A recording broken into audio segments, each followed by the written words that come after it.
Hello students, today we'll be continuing chapter number 6, Science Standard 10. The name of the chapter is Life Processes. अपने nutrition के topic थे ये life process पे अलग अलग topic है, न्यूट्रिशन, रेस्पिरेशन, ट्रांसपोर्टेशन, एक्सक्रिएशन। हम सबसे पहले लाइफ प्रोसेस पे न्यूट्रिशन में अपन ने ऑटोट्रॉपिक मोड ऑफ न्यूट्रिशन के बारे में पढ़ा था, हेटरोट्रॉपिक मोड ऑफ न्यूट्रिशन के बारे में पढ़ा था। आज अपन पढ़ने वाले हैं न्यूट्रिशन इन ह्यूमन बीइंग। ये बहुत ही ज्यादा इंपॉर्टेंट है ऑब्जेक्टिव्स के लिए भी and as an long answer भी। तो ह्यूमन बीइंग का न्यूट्रिशन का प्रोसेस पूरा समझाया गया, तो बहुत ज्यादा अटेंटिव रहना। अगर अच्छे से लेक्चर सुनोगे तो बहुत इजीली लर्न हो जाएगा। एल्स ये इतना वर्डी है, अगर आप टेक्स्ट बुक में देखोगे तो आप you won't be able to get it and you won't be able to learn it easily. तो इफ यू वांट कि आपका इजीली लर्न हो जाए तो pay attention over here. Okay, so we will be starting with the topic nutrition in human being. Okay, तो आपने काफी time ये वर्ड सुना होगा, elementary canal. You might have heard the word alimentary canal. Alimentary canal क्या है? Alimentary canal एक लंबी सी ट्यूब है ह्यूमन बॉडी में। ह्यूमन बॉडी में एलिमेंटरी कैनल एक लंबी सी ट्यूब है। कैनाल मतलब क्या है? ट्यूब जैसा है जो माउथ से स्टार्ट होके एनस पे कंप्लीट होती है। जो एलिमेंटरी कैनल है ह्यूमन बॉडी में, एक कैनल है, एक ट्यूब है। ये कैनल स्टार्ट होती है माउथ से और एंड होती है एनस पे। ये जो कैनल है बेसिकली स्टार्ट होती है माउथ से और एंड होती है एनस पे। अब बेसिकली हम लोग अलग अलग वैरायटी ऑफ फूड खाते हैं। कोई एक ही वैरायटी ऑफ फूड तो खाते नहीं, हम लोग बहुत अलग अलग वैरायटी, अलग अलग शेप्स, अलग अलग साइजेस का फूड खाते हैं। ठीक है, और इस सारी फूड को अलग अलग शेप, अलग अलग साइज की फूड को सेम डाइजेस्टिव ट्रैक्ट से, सेम एलिमेंटरी कैनल से पास करना होता है। ठीक है, तो ये बहुत जरूरी है कि ये जो फूड है उसको आप छोटे छोटे पार्टिकल्स और सेम टेक्सचर के पार्टिकल्स में ब्रेक डाउन कर दो। मतलब ऐसा बोला है कि जो भी हम फूड इनटेक करते हैं, हम वैरायटी ऑफ फूड इनटेक करते हैं, बहुत अलग अलग टाइप का, अलग अलग शेप का, अलग अलग टेक्सचर का, अलग अलग साइज का फूड खाते हैं। तो बेसिकली एक ही डाइजेस्टिव सिस्टम में से, एक ही डाइजेस्टिव ट्रैक, एक ही एलिमेंटरी कैनल से इतना अलग अलग प्रकार का फूड पास होना थोड़ा डिफिकल्ट होता है। इसलिए यहाँ पे क्या पहला बात बोला है कि ये जो भी फूड है ना, आप उसको ऐसा प्रोसेस कर लो जिससे वो छोटी साइज का हो जाए और सेम टेक्सचर का हो जाए। तो कौन करेगा फूड को छोटी साइज का और स्मॉल टेक्सचर का? तो teeth. This can be achieve by crushing food with the teeth. जो भी आप फूड इनटेक करते हो पहले क्या करते हो, उसको क्रश करते हो, आपके टीथ उसको क्रश करके फिर वो अंदर जाता है। अगर टीथ नहीं होंगे तो फूड क्रश नहीं होगा, मतलब वो छोटे छोटे स्मॉल पार्टिकल्स और सेम टेक्सचर में कन्वर्ट नहीं होगा, जिससे एलिमेंटरी कैनल में वो अटक सकता है और प्रॉब्लम आ सकती है। तो यहाँ पे ये बात बोली कि एलिमेंटरी कैनल में अलग अलग टाइप का फूड जाता है, अपन अलग अलग टाइप का फूड इनटेक करते हैं, अलग अलग शेप्स का, अलग अलग साइज, अलग अलग टेक्सचर का। तो इसलिए बहुत जरूरी हो जाता है कि आप फूड को सेम साइज और सेम टेक्सचर का कर दो, मतलब छोटे छोटे और सेम टेक्सचर का। तो ये कौन करेगा? ये टीथ करेंगे। टीथ फूड को क्रैश करके छोटे पार्टिकल्स में और सेम टेक्सचर के पार्टिकल्स में कन्वर्ट कर सकते हैं। ठीक है, अब बेसिकली ये जो पूरी कैनाल की लाइनिंग है बहुत सॉफ्ट होती है, जिससे फूड वेट हो जाता है और वेट होने के कारण वो इजिली कैनल से पास होता है। जो हम लोग फूड जैसे इंटेक करते हैं वो वेट हो जाता है, फूड वेट होता है, इससे स्मूथली पूरी कैनल से पास हो जाता है। ठीक है, हम लोग ऐसा बोलते हैं कि कुछ खाने के बाद माउथ वाटर्स, मुंह में पानी आ रहा है, कुछ आप खाते तो आपको पानी जैसा लगता है, या actually it is not only water, एक फ्लूइड है जिसको हम सलाइवा बोलते हैं। अपने माउथ में क्या है? सलाइवा। और सलाइवा कौन बनाता है, कौन सीक्रेट करता है? Salivary glands.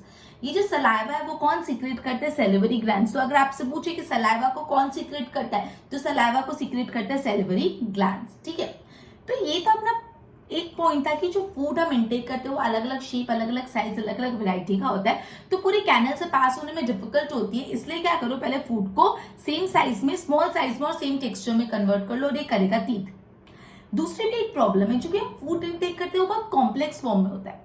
जो भी हम फूड इंटेक करते हैं वो बहुत कॉम्प्लेक्स फॉर्म में होता है, तो जरूरी हो जाता है ये कॉम्प्लेक्स फॉर्म को सिंपल फॉर्म में कन्वर्ट करना। जो भी हम फूड इंटेक करते हैं वो कॉम्प्लेक्स फॉर्म में होता है, तो जरूरी हो जाता है कि कॉम्प्लेक्स नेचर ऑफ फूड को सिंपल नेचर में कन्वर्ट करना, सिंपल सब्सटेंस में ब्रेक डाउन करना। अब ये कौन करेगा सिंपल सब्सटेंस में ब्रेक डाउन? तो सिंपल सब्सटेंस में ब्रेक डाउन करेंगे बायोलॉजिकल कैटलिस्ट, जिनको हम एंजाइम्स बोलते हैं। ये जो फूड है उसको कॉम्प्लेक्स सब्सटेंस से सिंपल सब्सटेंस में ब्रेक डाउन करने का काम करेंगे बायोलॉजिकल कैटलिस्ट, जिसको हम एंजाइम्स भी बोलते हैं। क्या बोलते हैं? एंजाइम्स बोलते हैं। ठीक है, जो सलाइवा है, सलाइवा एक एंजाइम बनाता है जिसको बोलते हैं सैलिवरी एमिलेज। सेलेवरी एमिलेज करके एक एंजाइम बताता है सलाइवा, जो फूड में स्टार्च होता है, जो स्टार्च होता है ना वो कॉम्प्लेक्स सब्सटेंस होता है, वो स्टार्च को कन्वर्ट करते हैं इनटू शुगर, बिकॉज शुगर कैसा सब्सटेंस है, सिंपल सब्सटेंस। तो सलाइवा बेसिकली एक एंजाइम बनाता है जिसका नाम है सेलेवरी एमिलेज। तो ये सेलेवरी एमिलेज क्या करता है, ये सेलेवरी एमिलेज स्टार्च को कन्वर्ट करता है शुगर में। स्टार्च कॉम्प्लेक्स सब्सटेंस है, उसको कन्वर्ट करते हैं शुगर में, दैट इज सिंपल सब्सटेंस में। ठीक है, ओके तो बेसिकली आपको अगर पूछे सलाइवा कौन सा, सॉरी सलाइवा कौन से ग्लैंड से सीक्रेट होता है, तो सैलिवरी ग्लैंड से। और सलाइवा खुद कौन सा एंजाइम सीक्रेट करता है, तो सैलिवरी एमिलेज। क्लियर। उसके बाद है ना फूड थरोली पूरे सलाइवा के साथ मिक्स हो जाता है। जो भी आप फूड इनटेक कर रहे हो वो स्मॉल पार्टिकल्स में भी हो गया, क्रश भी हो गया, सिंपल सब्सटेंस में भी ब्रोक डाउन हो गया। अब क्या होगा, पूरे सलाइवा में थरोली मिक्स हो जाता है और पूरे माउथ के अराउंड गोल गोल मूव करता रहता है with the help of tongue. Tongue की मदद से वो पूरे माउथ में गोल गोल घूमता है। ओके, अब बेसिकली जो पूरी कैनाल है उसकी लाइनिंग है ना रिथमेटिकली कंट्रैक्ट होती है। कंट्रैक्ट मतलब ऐसे कंट्रैक्ट होती है, जिससे क्या होता है फूड नीचे पुश डाउन होता है। हर पूरी कैनल की जो लाइनिंग्स है वो रिथमेटिकली कंट्रैक्ट होती है, जिससे फूड नीचे पुश डाउन होता है। क्लियर। तो अभी माउथ के बाद फूड कहाँ जाता है, उससे पहले मैं वापस माउथ का क्लैरिफिकेशन दे देती हूँ कि माउथ में फूड की क्या कंडीशन होती है। क्लियर, ध्यान देना। अपन ये पढ़ रहे हैं कि अपन ह्यूमन डाइजेस्टिव सिस्टम पढ़ रहे हैं, न्यूट्रिशन एंड ह्यूमन बीइंग पढ़ रहे हैं। तो बेसिकली ह्यूमन डाइजेस्टिव सिस्टम का सबसे पहला ये पॉइंट है elementary canal. Human being elementary canal होती है, एक लॉन्ग ट्यूब होता है जो माउथ से स्टार्ट होकर एनस पे कंप्लीट होता है। क्लियर। आप बोले अलग अलग वेराइटी ऑफ फूड खाते हैं, उनके अलग अलग शेप होते हैं, अलग अलग साइज होते हैं, अलग अलग टेक्सचर होते हैं। तो बोला ये अलग अलग शेप, अलग अलग साइज और अलग अलग टेक्सचर का फूड पूरे एलिमेंटरी कैनल से पास नहीं हो पाएगा। इसलिए what we need to do is ये फूड को आप स्मॉल सब्सटेंस में ब्रोक डाउन कर लो, छोटे छोटे पार्टिकल्स में ब्रोक डाउन कर लो और उसको सेम टेक्सचर का बना लो। तो ये काम कौन करेगा, तो ये काम करेगा टीथ। टीथ फूड को क्रश करके स्मॉल पार्टिकल्स में कन्वर्ट करके उसको सिमिलर टेक्सचर का बना देते हैं। ठीक है, अब फूड सिंपल टेक्सचर में स्मॉल पार्टिकल्स में क्रश हो गया। अब जो ना पूरे कैनाल की लाइनिंग बहुत सॉफ्ट होती है। सॉफ्ट होने के कारण फूड में फूड वेट रहता है, फूड हमेशा कैसे रहता है, वेट रहता है, तो वो इजीली स्मूथली पूरे पैसेज से नीचे जा पाता है। ओके, आपने ये बात सुना होगा कि mouth watering, it is a mouth watering treat. Mouth watering मतलब क्या, तो मुंह में पानी आ गया, मुंह में अपन पानी फील करते हैं। Actually that is not only water, it is saliva. ये क्या है, सलाइवा एक फ्लूइड है जिसको बोलते हैं सलाइवा। अपने माउथ में क्या होता है, फ्लूइड जिसको बोलते हैं सलाइवा। सलाइवा कौन से ग्लैंड सीक्रेट करते हैं, तो सलाइवा सीक्रेट करते हैं सैलिवरी ग्लैंड्स। सलाइवा को कौन से ग्लैंड सीक्रेट करते हैं, तो सैलिवरी ग्लैंड्स। ठीक है, तो ये एक प्रॉब्लम थी कि फूड बहुत अलग अलग साइज और शेप का होता है। दूसरी प्रॉब्लम ये है कि जो फूड होता है ना वो बहुत कॉम्प्लेक्स फॉर्म में होता है, तो बहुत जरूरी हो जाता है कॉम्प्लेक्स फॉर्म ऑफ फूड को सिंपल सब्सटेंस में ब्रोक डाउन करना।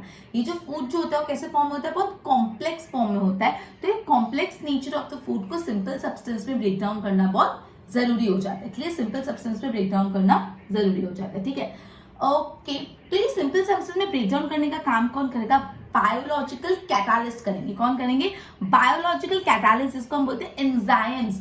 तो फूड को सिंपल सब्सटेंस में ब्रेक डाउन कौन करते हैं, बायोलॉजिकल कैटालिस्ट, जिनको बोला जाता है एंजाइम्स। क्लियर। तो बेसिकली ऐसा बोला है कि जो सलाइवा है वो एक एंजाइम है, उसमें जो है सैलिवरी एमिलेज।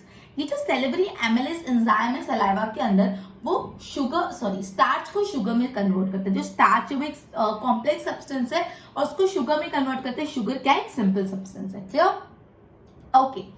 उसके बाद फूड थरोली पूरे सलाइवा के साथ मिक्स होके पूरे माउथ में राउंड एंड राउंड घूमता है with the help of muscular tongue. अब ये जो पूरी कैनाल है उसकी लाइनिंग बहुत रिथमेटिकली कंट्रैक्ट होती है, जिससे फूड नीचे पुश होता है। अब माउथ के बाद फूड जाते हैं स्टमक में।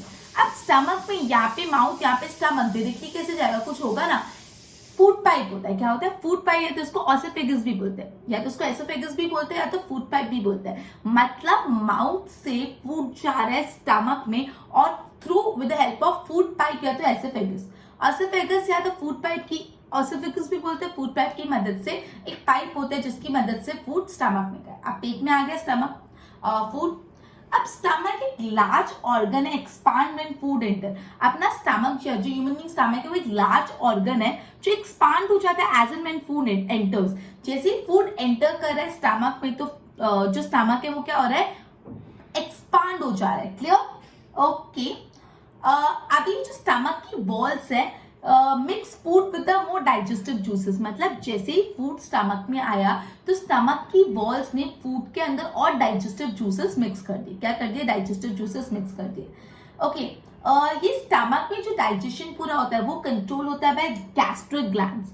ये जो स्टमक में पूरा डाइजेशन का काम होता है वो कौन कंट्रोल करता है? Gastric gland. स्टमक में जो डाइजेशन का काम होता है वो कंट्रोल करते हैं गैस्ट्रिक ग्लैंड्स। अब ये जो गैस्ट्रिक ग्लैंड्स है ना, 3 चीजें रिलीज करते हैं। आपको याद रखना है कौन सी 3 चीजें रिलीज करते हैं। पहला हाइड्रोक्लोरिक एसिड, दूसरा protein digestive enzyme called pepsin. सबसे पहले ये जो गैस्ट्रिक ग्लैंड्स है वो हाइड्रोक्लोरिक एसिड सीक्रेट करते हैं, फिर वो प्रोटीन डाइजेस्ट करने वाला एंजाइम भी बनाते हैं जिसको बोलते हैं पेप्सिन। क्या बोलते हैं? पेप्सिन। पेप्सिन एक एंजाइम है जो फूड में प्रोटीन को डाइजेस्ट करने में मदद करता है। और तीसरी चीज म्यूकस। तो बेसिकली ये जो गैस्ट्रिक ग्लैंड्स है वो 3 चीजें रिलीज करती है। सबसे पहली चीज हाइड्रोक्लोरिक एसिड, दूसरी चीज म्यूकस। ये दोनों सिंपल है, हाइड्रोक्लोरिक एसिड और म्यूकस। और तीसरा है protein digestive enzyme called pepsin. Protein को डाइजेस्ट करने वाला एंजाइम जिसको बोलते हैं पेप्सिन। क्लियर? अब क्या हो रहा है स्टमक में? बेसिकली जो हाइड्रोक्लोरिक एसिड का काम क्या होता है? एक एसिडिक मीडियम बना देता है। स्टमक में क्या करता है? एसिडिक मीडियम बना देता है। जो हाइड्रोक्लोरिक एसिड है स्टमक में पूरा एसिड बेस्ड एसिडिक मीडियम बना देता है, ठीक है, जिससे which facilitate the action of the pepsin. ये एसिडिक मीडियम होने से पेप्सिन अपना काम कर सकता है। पेप्सिन जो है protein digestive enzyme pepsin. Pepsin का काम कब होगा? जब एक एसिडिक मीडियम क्रिएट होगा। और ये एसिडिक मीडियम कौन क्रिएट करता है? Hydrochloric acid. Okay, hydrochloric acid acidic medium create करता है, पेप्सिन प्रोटीन को डाइजेस्ट करते हैं। तो म्यूकस क्या करता है? Mucus protect the inner lining of stomach from the action of an acid.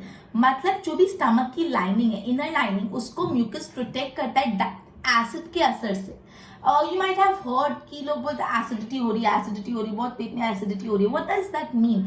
मतलब जब अपने स्टमक में जो हाइड्रोक्लोरिक एसिड है उसका कंटेंट बढ़ जाता है और जो म्यूकस है वो वॉल स्टमक के वॉल को प्रोटेक्ट नहीं कर पाता properly from this excess acid, तब एसिडिटी से सफर करते हैं इंसान। क्लियर? अब स्टमक से फूड एग्जिट करने के लिए एक मसल है जो है स्फिंक्टर मसल। ये जो स्फिंक्टर मसल है वो रेगुलेट करके exit of the food from stomach, और फिर वो उसको किधर डालती है? स्मॉल क्वांटिटीज में स्मॉल इंटेस्टाइन में डाल देती है। मतलब स्टमक से फूड आ गया स्मॉल इंटेस्टाइन में। क्लियर? अब स्मॉल इंटेस्टाइन में क्या होता है उससे पहले वापस बता देती हूँ स्टमक में क्या होता है। अपन ने माउथ में क्या होता है वो 2 बार मैंने समझाया। अब स्टमक में मैं इतनी बार इसलिए रिपीट करी बिकॉज ये बहुत important and again text book में से पढ़ोगे बहुत कॉम्प्लिकेटेड है। मैंने भी टेक्स्ट बुक में से करा है, but again I have divided in parts ना, जैसे तरीके से मैं आपको समझा रही हूँ वैसे ही लर्न करना। क्लियर? अंडरस्टैंड करके करोगे तो होगा, वरना कुछ समझ नहीं आने वाला। राइट? चलो, ओके, तो वे भी यस, स्टमक में क्या आता है? तो बेसिकली माउथ से फूड आ गया स्टमक पे। स्टमक में जो फूड आता है वो कैसे आता है? With the help of food pipe या तो ऑसोफेगस। फूड पाइप या ऑसोफेगस की मदद से फूड आ गया स्टमक में। ठीक है, अब स्टमक एक लार्ज ऑर्गन है which expand on entering of food. जैसे ही फूड स्टमक में एंटर होता है तो स्टमक कैसा हो जाता है? एक्सपांड हो जाता है। ठीक है, अब बेसिकली जो स्टमक की वॉल्स है, मस्कुलर वॉल्स है, वो फूड को और डाइजेस्टिव जूसेस के साथ मिक्स करती है। मतलब फूड स्टमक में आ गया, स्टमक एक्सपांड हो गया, अब जो स्टमक की वॉल्स है वो और डाइजेस्टिव जूसेस सीक्रेट करके फूड के साथ मिक्स हो जाती है। ठीक है, अब ये जो पूरा स्टमक में फूड का डाइजेशन है वो कंट्रोल होता है बाय गैस्ट्रिक ग्लैंड। ये जो पूरा डाइजेशन है फूड का इन स्टमक वो कंट्रोल होता है by gastric gland. Gastric gland 3 चीजें रिलीज करता है। पहला हाइड्रोक्लोरिक एसिड, दूसरा म्यूकस, तीसरा protein digesting enzyme called pepsin. कौन सी 3 चीजें सीक्रेट करता है या रिलीज करता है गैस्ट्रिक ग्लैंड? पहला वन है hydrochloric acid, the other one is mucus and the third one is protein digestive enzyme called pepsin. अभी तीनों का क्या काम होता है? तो बेसिकली हाइड्रोक्लोरिक एसिड एक एसिडिक मीडियम बना देता है स्टमक में, थोड़ा एसिडिक मीडियम बना देता है, और ये एसिडिक मीडियम की मदद से जो प्रोटीन डाइजेस्टिव एंजाइम पेप्सिन अपना काम कर सकता है। पेप्सिन अपना काम कब कर सकता है? जब स्टमक में एसिडिक मीडियम हो, और एसिडिक मीडियम कौन क्रिएट करता है? Hydrochloric acid. तो अब म्यूकस का क्या काम? म्यूकस बेसिकली स्टमक की इनर लाइनिंग को एसिड के इफेक्ट से बचाता है। म्यूकस क्या करता है, कभी कभी एसिड का इफेक्ट से स्टमक की इनर लाइनिंग खराब हो जाती है, उसको कौन प्रोटेक्ट करता है? Mucus. You might have heard about acidity problem, मतलब जब स्टमक में हाइड्रोक्लोरिक एसिड बहुत ज्यादा बढ़ जाता है तो एसिडिटी प्रॉब्लम होती है, ठीक है। अपन ने पहले भी सेकंड चैप्टर में पढ़ा था, स्टमक में कौन सा एसिड सीक्रेट होता है? Hydrochloric acid. अब ये जो पूरा स्टमक से फूड का जो एग्जिट हो रहा है वो स्पिंटर मसल कंट्रोल करता है, और स्पिंटर मसल जो है फूड को स्टमक से स्मॉल इंटेस्टाइन में भेजता है स्मॉल स्मॉल क्वांटिटी में। अब स्मॉल इंटेस्टाइन में क्या होता है? क्लियर? माउथ हो गया, स्टमक हो गया, अब small intestine. Small intestine elementary canal का सबसे लार्जेस्ट पार्ट है, सबसे लार्जेस्ट पार्ट है। तो again this is very important for 1 mark. पूरे एलिमेंटरी कैनल का सबसे लार्जेस्ट पार्ट कौन सा है? तो पूरे एलिमेंटरी कैनल का सबसे लार्जेस्ट पार्ट है स्मॉल इंटेस्टाइन। क्लियर? जो स्मॉल इंटेस्टाइन है पूरी एलिमेंटरी कैनल का सबसे लार्जेस्ट पार्ट है, लेकिन ये जो लार्जेस्ट पार्ट है वो एक कॉम्पैक्ट छोटी सी जगह में फिट हो चुका है, बिकॉज उसमें बहुत सारी कॉइलिंग है, एक्सटेंसिव कॉइल्स है। कॉइल्स मतलब गोल गोल गोल गोल गोल कॉइल, लूप्स है बहुत सारे। जब उसको अगर पूरा खोले तो बहुत लार्ज है। तो बेसिकली जो स्मॉल इंटेस्टाइन है पूरे एलिमेंटरी कैनल का सबसे लार्जेस्ट पार्ट है, लेकिन वो एक कॉम्पैक्ट सी स्पेस में फिट हो गया। फिट मतलब एडजस्ट हो गया छोटी सी स्पेस में। क्यों? बिकॉज उसमें बहुत ज्यादा कॉइल्स है, बिकॉज ऑफ द एक्सटेंसिव मतलब बहुत ज्यादा कॉइल्स है। क्लियर? अब बेसिकली जो स्मॉल इंटेस्टाइन की लेंथ है ना वो अलग अलग एनिमल में अलग अलग होती है, depending upon the type of the food they.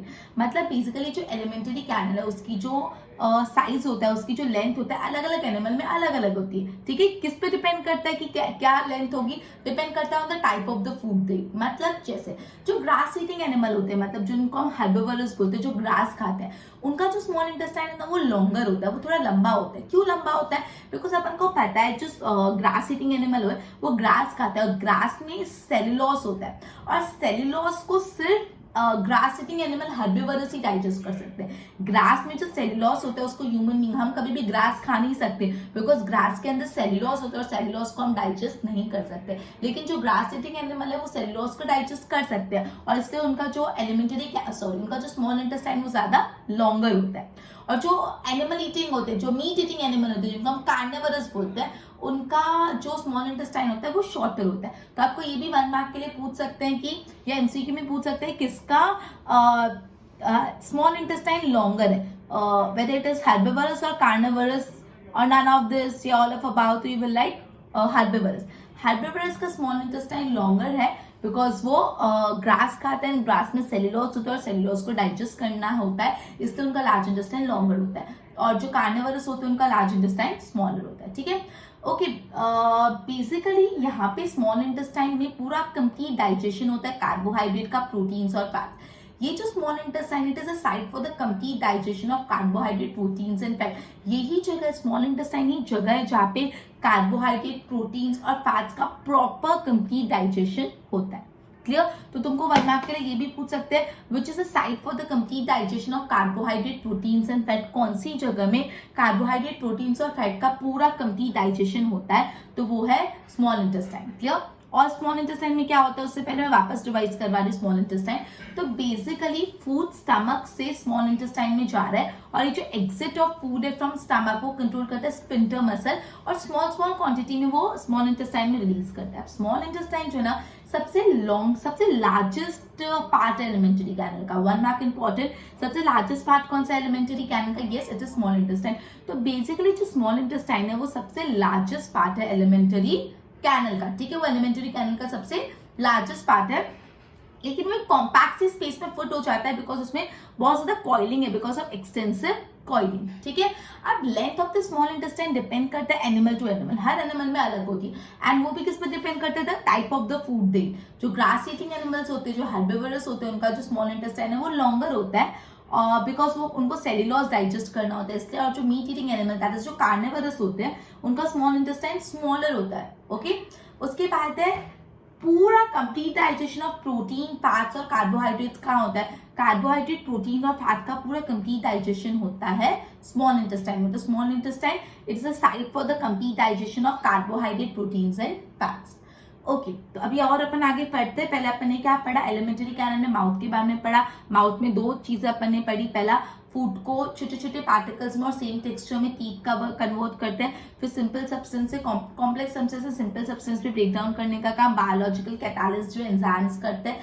Saliva salivary gland से बनता है। और सैलिवरी ग्लैंड, बेसिकली जो सलाइवा वो एक एंजाइम बनाता है जिसका नाम है सेलिवरी एमिलेज, जो स्टार्च को शुगर में कन्वर्ट करता है। फिर स्टमक में फूड आया, स्टमक एक लार्ज ऑर्गन होता है, जैसे फूड एंटर होता है वो एक्सपांड हो जाता है। जो स्टमक की वॉल्स होती है वो फूड को अलग डाइजेस्टिव जूसेस के साथ मिक्स कर लेती है, और जो स्टमक में पूरा फूड का डाइजेशन है वो गैस्ट्रिक ग्लैंड्स कंट्रोल करते हैं। गैस्ट्रिक ग्लैंड्स 3 चीजें रिलीज करते हैं, hydrochloric acid, mucus and protein digestive enzyme called pepsin. Hydrochloric acid एक एसिडिक मीडियम क्रिएट करता है, पेप्सिन अपना काम अपने एक्शन तभी कर सकता है because of that acidic medium, और म्यूकस बेसिकली स्टमक की वॉल को प्रोटेक्ट करता है फ्रॉम दिस हाइड्रोक्लोरिक एसिड। ठीक है, अब फूड का जो एग्जिट होता है फ्रॉम द स्टमक को मैनेज कहाँ पे, वो कौन रेगुलेट करता है, स्पिंटर मसल। तो ये भी आपको 1 मार्क में पूछ सकते हैं, which muscle regulate the exit of food from stomach, कौन सा मसल है जो फूड फ्रॉम स्टमक जो एग्जिट होता है उसको रेगुलेट करता है, तो वो स्पिंटर मसल।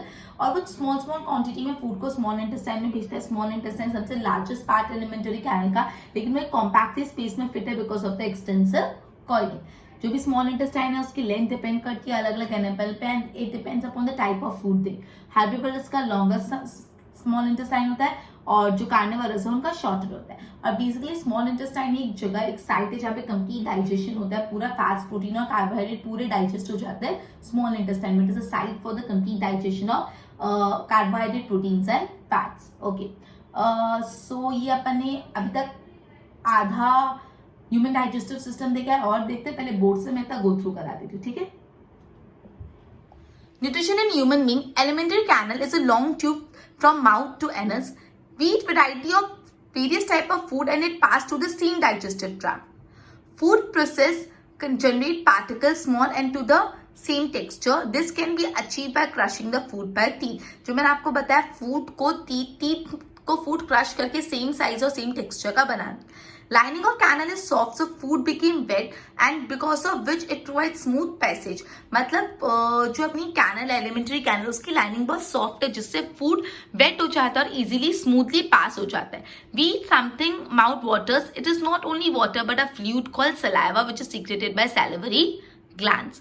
एक दूसरा एस्पेक्ट है कॉम्प्लेक्स नेचर ऑफ फूड। तो बेसिकली कॉम्प्लेक्स नेचर को ब्रेक डाउन करना पड़ता है इनटू सिंपल सब्सटेंस। अब ये कौन करता है? This is done by the biological catalyst called enzymes. अब सलाइवा में एक एंजाइम होता है जिसको बोलते हैं सेलिवरी एमिलेज, जो स्टार्च को कन्वर्ट करता है शुगर में। स्टार्च एक कॉम्प्लेक्स सब्सटेंस है और शुगर एक सिंपल सब्सटेंस।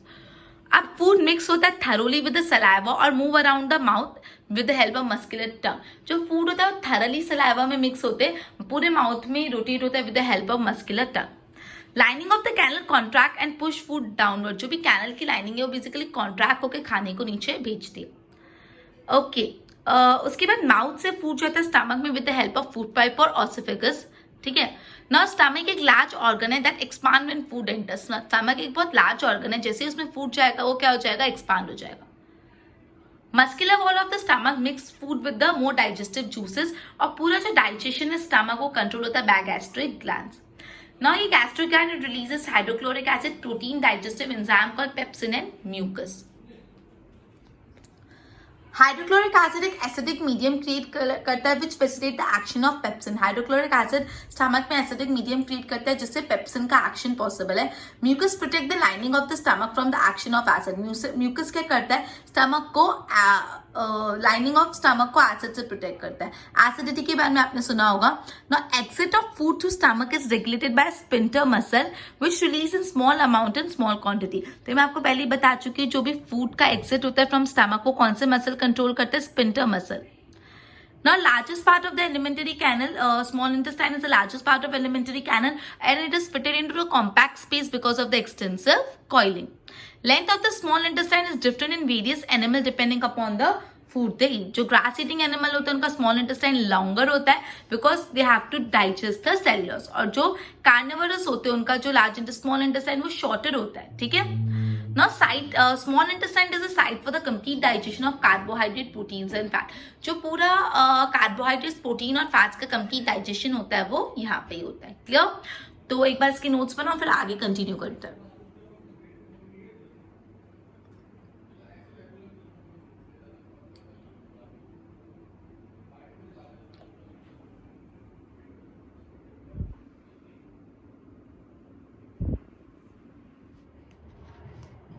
ओके तो अपन ने ये पढ़ा जो small intestine it is an actual site for the digestion of the fats, carbohydrates and protein, मतलब कार्बोहाइड्रेट, प्रोटीन्स और फैट का कंप्लीट डाइजेशन स्मॉल इंटेस्टाइन में होता है। तो इसके स्मॉल इंटेस्टाइन को सीक्रेशन मिलता है from liver and pancreas. Liver और पैनक्रियास दो ग्लैंड्स है जो स्मॉल इंटेस्टाइन में प्रेजेंट होते हैं। तो ध्यान रखना स्मॉल इंटेस्टाइन में कौन से दो ग्लैंड्स प्रेजेंट है, वो लीवर और पैनक्रियास। लीवर और पैनक्रियास दो ऐसे ग्लैंड्स है जो स्मॉल इंटेस्टाइन में प्रेजेंट है। क्लियर हुआ इतना?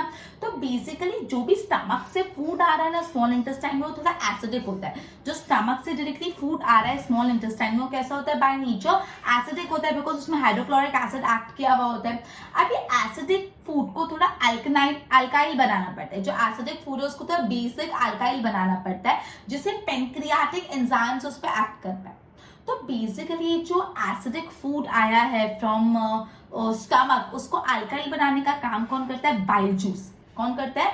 Bile juice. अब बाइल जूस एक जूस है, एक सिक्रेशन है जो लीवर बनाते हैं। तो लीवर क्या प्रोड्यूस करते हैं? Bile juice. और ये जो बाइल जूस है वो बेसिकली जो फूड आया है जो एसिडिक है उसको अल्कलाइल करने का काम करता है। और ये अल्काइल होगा उसके बाद ही उस पर पेनक्रियाटिक एंजाइम्स एक्ट कर पाएंगे।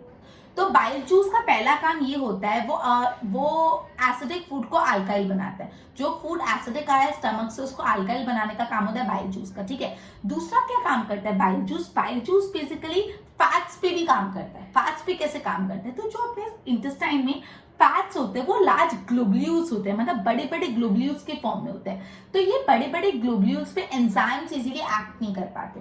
जो अपने स्मॉल इंटेस्टाइन में फैट्स होते हैं वो फैट्स लार्ज ग्लोब्यूल्स के फॉर्म में होते हैं, बड़े बड़े ग्लोब्यूल्स के फॉर्म में होते हैं। तो ये बड़े बड़े ग्लोब्यूल्स पे जो एंजाइम्स होते हैं वो एक्ट नहीं कर पाते। तो बाइल क्या करता है? ये लार्ज ग्लोब्यूल्स को स्मॉल ग्लोब्यूल्स में कन्वर्ट करता है, मतलब लार्ज को स्मॉल में कन्वर्ट करता है, जिससे इजीली एंजाइम्स उस पर एक्ट कर पाए। क्लियर? मतलब मैं आपको ये बोल रही हूँ जो स्मॉल इंटेस्टाइन है वहां पे प्रोटीन, कार्बोहाइड्रेट्स और फैट्स का कंप्लीट डाइजेशन होता है। इसके लिए स्मॉल इंटेस्टाइन में दो ग्लैंड्स है, एक है liver and the other one is pancreas. Liver bile juice बनाता है, पेनक्रियास पेनक्रियाटिक जूस बनाते हैं। जो लीवर क्या बनाते हैं? लीवर का सिक्रेशन क्या है? लीवर क्या बनाता है? Bile juice. और पेनक्रियास क्या बनाते हैं? Pancreatic juice. अब इन दोनों का क्या काम आता है वो मैं समझा रही हूँ। जो भी फूड आपको मिला है फ्रॉम स्टमक वो थोड़ा एसिडिक होता है, तो वो एसिडिक फूड को थोड़ा अल्काइल बनाना होता है, जिससे पेनक्रियाटिक एंजाइम्स उस पर एक्ट कर पाए। तो जो एसिडिक फूड है उसको अल्काइल बनाने का काम कौन करता है? Bile juice. बाइल जूस से सिक्रेशन फ्रॉम लिवर। लिवर से जो बाइल जूस बनता है वो एसिडिक फूड को अल्काइल बनाता है। दूसरा बाइल जूस का काम क्या होता है? फैट्स पे वर्क करना। फैट्स पे कैसे वर्क करता है? अपने जो स्मॉल इंटेस्टाइन में फैट्स है वो लार्ज ग्लोब्यूल्स के फॉर्म में, किस फॉर्म में? लार्ज ग्लोब्यूल्स के। वो लार्ज ग्लोब्यूल्स के फॉर्म में फैट्स होते हैं, इस कारण से जो एंजाइम्स होते हैं उन पे प्रॉपर्ली एक्ट नहीं कर पाते। तो फैट क्या करता है? ये लार्ज ग्लोब्यूल्स बाइल जूस क्या करता है? ये जो लार्ज ग्लोब्यूल्स और फैट है उसको स्मॉल ग्लोब्यूल्स में कन्वर्ट करता है, जिससे एंजाइम्स उस पर इजीली एक्ट करता है। तो ये अपन ने पढ़ा अबाउट बाइल जूस जो लीवर का सिक्रेशन। अब पेनक्रियास का सिक्रेशन मैंने आपको बताया पेनक्रियाटिक जूसेस। बाइल जूस का सिक्रेशन मैंने बताया लीवर का सिक्रेशन बनाया बाइल जूस, और पेनक्रियास जो ग्लैंड है उसका पेनक्रियाटिक जूसेस। अब पेनक्रियाटिक जूसेस में एंजाइम्स होते हैं जैसे ट्रिप्सिन। अब जो ट्रिप्सिन नाम का एंजाइम है जो पेनक्रियाटिक जूसेस में होता है वो क्या करता है? प्रोटीन को डाइजेस्ट करने में मदद करता है। जो फूड में प्रोटीन है उसको डाइजेस्ट करने में मदद कौन करता है? ट्रिप्सिन। और ट्रिप्सिन एक एंजाइम है जो पेनक्रियाटिक जूसेस में होता है, और पेनक्रियाटिक जूसेस बनते हैं पेनक्रियाटिक ग्लैंड से। और कौन सा एंजाइम होता है पेनक्रियाटिक जूसेस में? लिपास। लिपास क्या करता है? बेसिकली वो अमल्सिफाइड फैट्स को ब्रेक डाउन करने में मदद करता है। ठीक है, तो बेसिकली यहाँ पे क्या बोला है कि जो भी स्मॉल इंटेस्टाइन की वॉल्स है उसमें ग्लैंड्स होते हैं। कौन सी दो ग्लैंड्स होते हैं? लिवर और पेनक्रियासिस, और वो इंटेस्टाइनल जूसेस बनाते हैं। वापस समझा रही, जो लिवर होता है वो बाइल जूस बनाता है, और जो पेनक्रियास होता है वो पेनक्रियाटिक जूसेस बनाते हैं। बाइल जूस का काम क्या होता है? जो भी फूड रिसीव होता है फ्रॉम स्टमक वो एसिडिक होता है, उसको अल्काइल कन्वर्ट करने का काम होता है बाइल जूस को।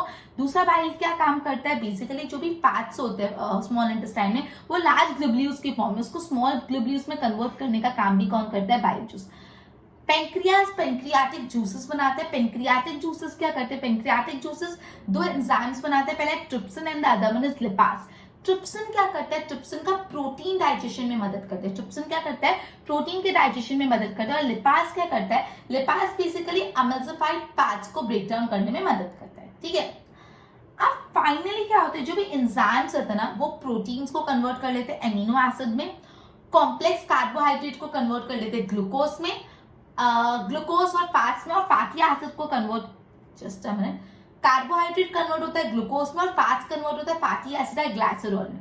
मैं वापस समझा रही, फाइनली ये सारी चीजों के बाद जब डाइजेशन हो जाता है तो प्रोटीन्स कंप्लीटली डाइजेस्ट होकर एमिनो एसिड बन जाते हैं, कार्बोहाइड्रेट कंप्लीटली डाइजेस्ट होकर ग्लूकोज बन जाते हैं, और जो फैट्स होता है वो कंप्लीटली डाइजेस्ट होकर फैटी एसिड और ग्लाइसरॉल बन जाता है। ये इंपॉर्टेंट है, ध्यान रखना। फाइनली जो भी प्रोटीन्स होते हैं वो एमिनो एसिड में कन्वर्ट हो जाते हैं, जो कॉम्प्लेक्स कार्बोहाइड्रेट होते हैं वो ग्लूकोज में कन्वर्ट हो जाते हैं, और जो फैट्स होता है वो फैटी एसिड और ग्लाइसरॉल में कन्वर्ट हो जाते हैं। ठीक है, ओके। अब बेसिकली यहाँ पे डाइजेस्ट हो गया फूड। अब ये जो डाइजेस्टेड फूड है वो स्मॉल इंटेस्टाइन की वॉल्स अपने अंदर ले लेगी। ये जो डाइजेस्टेड फूड है, जो खाना डाइजेस्ट हो गया है, उसको स्मॉल इंटेस्टाइन की वॉल अपने अंदर ले लेगी। स्मॉल इंटेस्टाइन की वॉल में लाइनिंग होती है जिसके अंदर फिंगर लाइक प्रोजेक्शंस होते हैं, फिंगर जैसे प्रोजेक्शंस होते हैं, फिंगर लाइक प्रोजेक्शन, जिसको बोलते हैं villi. Villi increases the surface area of absorption. Villi basically ये जो भी डाइजेस्टेड फूड एब्सॉर्ब हो रहा है उसका सरफेस एरिया बढ़ाता है जिससे इजीली एब्सॉर्प्शन हो। विली में they are richly supplied with the blood vessel। Villi में क्या होता है, ब्लड वेसल, और ये ब्लड वेसल्स की मदद से डाइजेस्टेड फूड को different cells of the body में लेके जाते हैं। Different cells of the body में फूड आ गया तो उससे क्या मिलेगी, एनर्जी मिलेगी, जो न्यू टिश्यूज बिल्ड होंगे और ओल्ड टिश्यूज रिपेयर होंगे। क्लियर, वापस समझा रही हूँ। ओके, पहले मैं अनएब्सॉर्ब फूड फिर क्या होता है वो समझाती थी, फिर मैं वापस समझाती हूँ। तो बेसिकली ये तो कहता है एब्सॉर्ब फूड। अब है ना, जो अनएब्सॉर्ब फूड है, ऐसा खाना जो एब्सॉर्ब नहीं हो वो कहाँ चले जाता है, लार्ज इंटेस्टाइन में चला जाता है। जो खाना एब्सॉर्ब अभी तक नहीं हुआ वो कहाँ चले जाता है, लार्ज इंटेस्टाइन में चले जाता है। लार्ज इंटेस्टाइन में जाके ये अनएब्सॉर्ब फूड में से लार्ज इंटेस्टाइन की वो वाटर अब्सॉर्ब कर लेती है, जो थोड़ा बहुत भी पानी पड़ा हुआ होता है अनएब्सॉर्ब फूड में वो अब्सॉर्ब कर लेती है, और फिर जो बाकी का वेस्ट है वो एनस के थ्रू बॉडी में से निकल जाता है। और ये एनस के थ्रू ये जो वेस्ट निकलता है उसको भी कौन रेगुलेट करता है, उसको भी रेगुलेट करता है स्फिंक्टर, एनल स्फिंक्टर, एक मसल है जो एनल स्फिंक्टर। तो ये था अपना पूरा पॉइंट, पर इसको मैं वापस समझा रही, पूरी अटेंटिव रहना। अपन ने ये पढ़ा था कि बेसिकली जो स्मॉल इंटेस्टाइन है वहां पे complete digestion of fats, proteins और कार्बोहाइड्रेट्स होता है, लेकिन कैसे होता है वो अपन अभी पढ़ेंगे। इतना तो अपन ने पढ़ लिया कि जो स्मॉल इंटेस्टाइन है वहां पे कार्बोहाइड्रेट, प्रोटीन्स और फैट्स का कंप्लीट डाइजेशन होता है, बट कैसे होता है वो अभी अपन पढ़ेंगे। तो जो स्मॉल इंटेस्टाइन है उसमें दो ग्लैंड्स है, एक ग्लैंड है liver and the other one is pancreas. Liver और पेनक्रियासिस दोनों कुछ सीक्रेशन बनाते हैं। लीवर बनाते हैं बाइल जूस और पेनक्रियास बनाते हैं पेनक्रियाटिक जूस। अब दोनों का क्या फंक्शन है वो पढ़ें। लीवर में जो बाइल जूस होता है वो क्या करता है, जो भी फूड रिसीव होता है फ्रॉम स्टमक वो एसिडिक होता है, तो उसको थोड़ा अल्काइल बनाना पड़ता है जिससे एंजाइम्स उस पर एक्ट कर पाए। तो जो एसिडिक फूड है उसको अल्काइल बनाने का काम करता है बाइल जूस। बाइल जूस एक और काम करता है, बाइल जूस क्या करता है, बेसिकली जो भी स्मॉल इंटेस्टाइन में फैट्स होते हैं वो लार्ज ग्लोब्यूल्स के फॉर्म में होते हैं, उसको लार्ज ग्लोब्यूल्स पे एंजाइम्स एक्ट नहीं कर पाते, तो जो लार्ज ग्लोब्यूल्स ऑफ फैट है उसको स्मॉल ग्लोब्यूल्स में कन्वर्ट करने का काम भी बाइल जूस का होता है। अब आ जाते हैं पेनक्रियास पे, जो पेनक्रियाटिक जूसेस बनाते हैं। पेनक्रियाटिक जूसेस दो टाइप के एंजाइम्स बनाते हैं, एक एक trypsin and the other one is lipase. Trypsin और लिपास दोनों अलग अलग काम करते हैं। ट्रिप्सिन क्या करता है, प्रोटीन के डाइजेशन में मदद करता है, और lipase it helps in the breakdown of emulsified act, जो भी अमल्सिफाइड एक्ट है उसके ब्रेकडाउन में मदद करता है। तो बेसिकली ये सब मिलके फाइनली प्रोटीन्स, कार्बोहाइड्रेट्स और फैट्स को डाइजेस्ट कर लेते हैं, और डाइजेस्ट होने के बाद प्रोटीन्स कन्वर्ट हो जाते हैं एमिनो एसिड में, कार्बोहाइड्रेट कन्वर्ट हो जाते हैं ग्लूकोज में, और फैट्स कन्वर्ट हो जाते हैं जो फैटी एसिड एंड ग्लाइसरॉल। अब बेसिकली जो डाइजेस्टेड फूड है उसको स्मॉल इंटेस्टाइन की वॉल अपने में एब्सॉर्ब कर लेती है। अब ये जो स्मॉल इंटेस्टाइन की वॉल में जो इनर लाइनिंग है उसमें फिंगर लाइक प्रोजेक्शन है जिसको बोलते हैं विली। विली का काम क्या होता है, विली का फंक्शन क्या होता है, it increases the surface area of absorption. Villi basically absorption का सरफेस एरिया बढ़ाता है। तो सरफेस एरिया बढ़ाने से क्या होता है, एब्सॉर्प्शन के सरफेस एरिया बढ़ाने से क्या होता है, एब्सॉर्प्शन का जब सरफेस एरिया बढ़ता है तो ये जो विली है बेसिकली विली में ना they are richly supplied with blood vessels, उसमें ब्लड वेसल्स होते हैं, और ये जो ब्लड वेसल्स है वो ब्लड वेसल्स फूड को डिफरेंट पार्ट ऑफ द जो एब्सॉर्ब फूड है उसको डिफरेंट बॉडी पार्ट में जो सेल्स होते हैं उधर तक पहुंचाता है।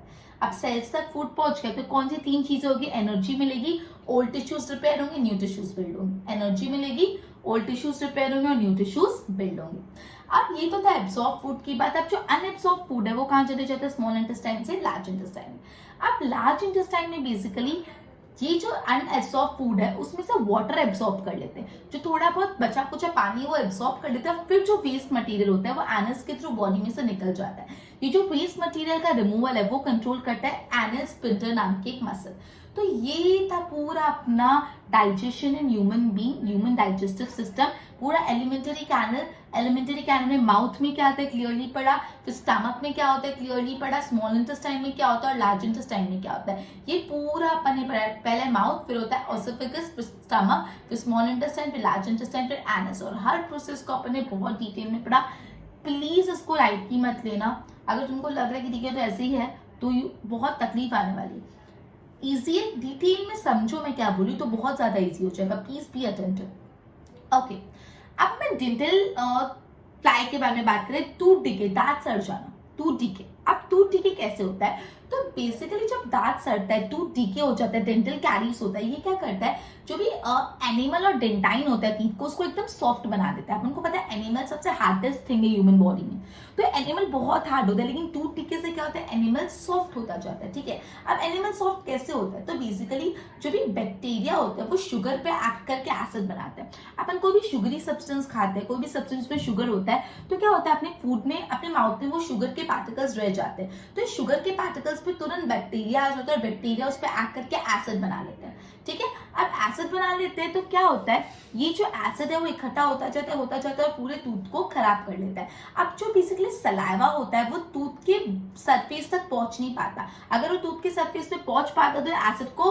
अल्काइल करके ठीक कर लेता, लेकिन वहां तक नहीं पहुंच सकता तो अल्काइल नहीं होते। तो इसका तरीका क्या है, इसका तरीका है ब्रश और टीथ। अगर आप अपनी टीथ को ब्रश करोगे कोई भी चीज खाने के बाद तो प्लेक नहीं होगा, डेंटल प्लेक नहीं होगा, मतलब फिर ब्रश और टीथ, तो वहां पे जो शुगरी सब्सटेंस है वो रहेंगे ही नहीं, और शुगरी सब्सटेंस रहेंगे ही नहीं तो बैक्टीरिया उस पर एक्ट ही नहीं करेंगे, और बैक्टीरिया उस पर एक्ट करेंगे ही नहीं तो एसिड प्रोड्यूस ही नहीं होगा, और एसिड नहीं प्रोड्यूस होगा तो टूथ डिके होगा ही नहीं।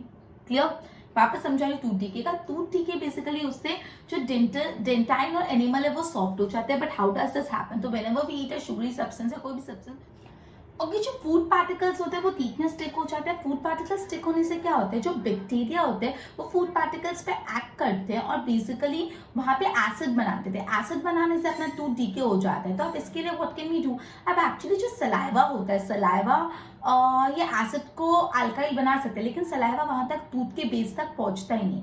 तो हम इसके लिए क्या कर सकते हैं, तो we should brush our teeth. अगर हम टीथ ब्रश करेंगे तो जो शुगरी सब्सटेंस या फूड पार्टिकल स्टिक ही नहीं होंगे, वो स्टिक नहीं होंगे तो वहां पे बैक्टीरिया एक्ट करके डेंटल प्लेक नहीं करेंगे। ठीक है, so this was about the entire human digestive system and also along with it we have studied about the dental floss या तो टूथ डिके के बारे में। एक बार इतना बोर्ड से गो थ्रू करा रही हूँ, pay attention.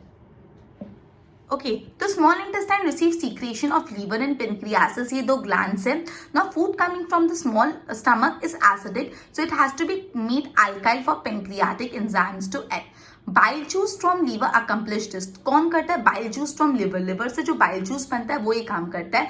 Also it acts on fat, ये जो बाइल जूस है फैट्स पे भी एक्ट करता है। फैट्स पे कैसे एक्ट करता है, fats present in the intestine वो लार्ज ग्लोब्यूल्स में होता है, तो difficult for enzymes to act on it, तो बाइल सॉल्ट ब्रेक डाउन करता है इनटू स्मॉल ग्लोब्यूल्स जिससे एंजाइम्स इजीली एक्ट करता है। ना पेनक्रियासिस पेनक्रियाटिक जूसेस बनाते हैं जिसमें एक एंजाइम है trypsin, trypsin help in the digestion of protein, और दूसरा एंजाइम है lipase, lipase help in the break down of emulsified fats. ना वॉल्स ऑफ स्मॉल इंटेस्टाइन में कुछ ग्लैंड्स होते हैं जो इंटेस्टाइन जूसेस बनाते हैं। ना एंजाइम्स फाइनली कन्वर्ट कर लेते हैं प्रोटीन को into amino acid, complex carbohydrate को इनटू ग्लूकोज एंड फैट्स को into fatty acid and glycerol. Now digested food is taken by the wall of intestine. Now inner lining of the small intestine में finger like projection है, that is villi. Villi increases the surface area for absorption. ठीक है, basically villi में blood vessels होते हैं जो absorb food को absorb करके each and every cell of the body में ट्रांसफर करते हैं, एंड फिर इससे it is use to obtain energy, जिससे उससे एनर्जी मिलती है, बिल्ड न्यू टिश्यूज बनते हैं and again repair the old tissue. फिर जो अनएब्सॉर्ब फूड होता है it is taken to large intestine. तो बेसिकली लार्ज इंटेस्टाइन में जो वॉल्स होते हैं वो walls absorb water from it, उनमें से वॉल्स वाटर एब्सॉर्ब कर लेती है. And rest is remove from the body by anus, और बाकी का सारा बॉडी में से रिमूव हो जाता है by anus. Exit of this waste is regulated by anal sphincter. Anal sphincter करके एक मसल है जो एनस से वेस्ट को रिमूव होने को रेगुलेट करती है.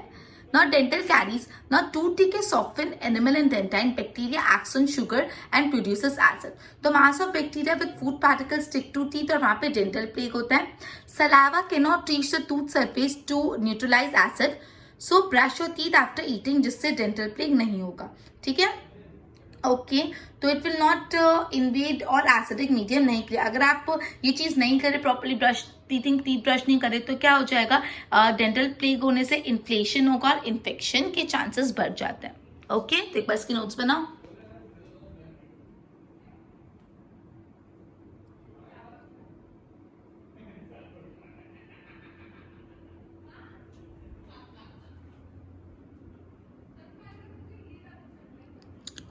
Okay, so this was about human digestive system and dental caries, that is tooth decay. Next topic respiration is, so we won't be starting right now. We would be ending our lecture by this. Goodbye.